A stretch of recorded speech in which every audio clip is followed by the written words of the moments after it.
The Pharisees and Sadducees came to Jesus and tested him by asking him to show them a sign from heaven. He replied, "When evening comes, you say it will be fair weather, for the sky is red. And in the morning, today it will be stormy, for the sky is red and overcast.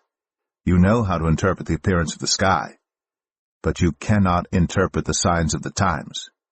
A wicked and adulterous generation looks for a sign, but none will be given it except the sign of Jonah." Jesus then left them and went away. When they went across the lake, the disciples forgot to take bread. "Be careful," Jesus said to them. "Be on your guard against the yeast of the Pharisees and the Sadducees." They discussed this among themselves and said, "It is because we didn't bring any bread." Aware of their discussion, Jesus asked, "You of little faith, why are you talking among yourselves about having no bread? Do you still not understand? Don't you remember the 5 loaves of the 5,000, and how many basketfuls you gathered? Or the 7 loaves of the 4,000, and how many basketfuls you gathered? How is it you don't understand that I was not talking to you about bread? But be on your guard against the yeast of the Pharisees and Sadducees." Then they understood that he was not telling them to guard against the yeast used in bread, but against the teaching of the Pharisees and Sadducees.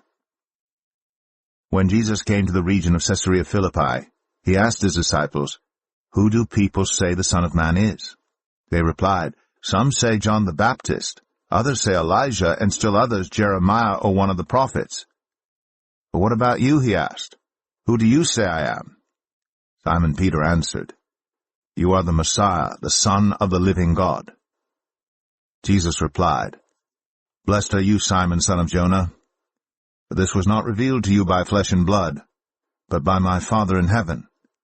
And I tell you that you are Peter, and on this rock I will build my church, and the gates of Hades will not overcome it.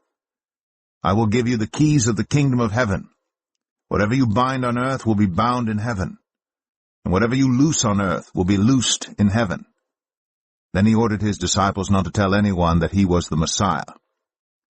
From that time on, Jesus began to explain to his disciples that he must go to Jerusalem and suffer many things at the hands of the elders, the chief priests, and the teachers of the law, and that he must be killed, and on the 3rd day be raised to life.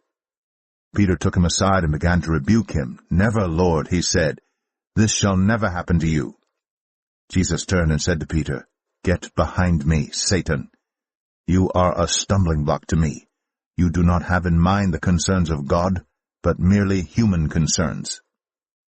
Then Jesus said to his disciples, "Whoever wants to be my disciple must deny themselves and take up their cross and follow me.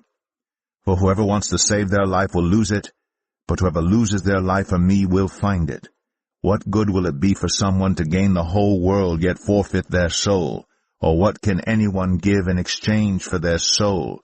For the Son of Man is going to come in his Father's glory with his angels, and then he will reward each person according to what they have done.